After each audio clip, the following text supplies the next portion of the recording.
अस्सलामुअलैकुम वरहमतुल्लाहि वबरकातुह।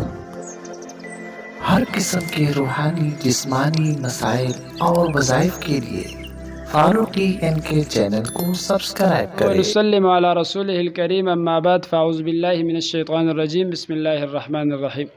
ज़मा मुहतरमो रुणो दोस्तانو نن چې په کوم موضوع باندې خبره کوو هغه دا ده چې د روژې په حالات کې یو سړی خپل زنانه سره مینه محبت له لعب کولی شي ورکنه، یعنی خپل زنانه ته نیجنې تله اور د دې سره د میلاپ نه علاوه نور د کم ځای پورې گنجایش دی. نو که یو نارینه ته دا پته ده چې در خپل زنانه سره ناسته ولاړه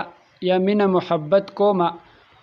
اور په خپل ځان باندې کنټرول اور په خپل جذبات اور په شهوت باندې دومره کنټرول کولی شم چې زه به د دې سره هم بستري نه کومه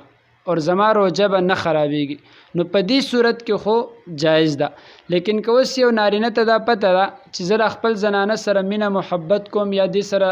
له لعب کومه یا د دې سره ناسته ولاړه د دې حده پورې کومه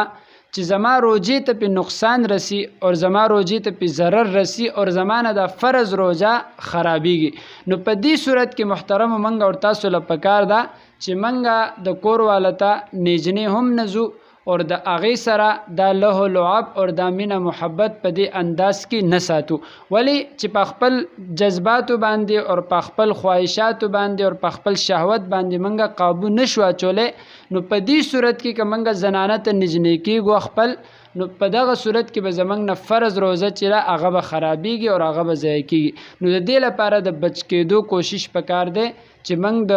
روژې په حالات کې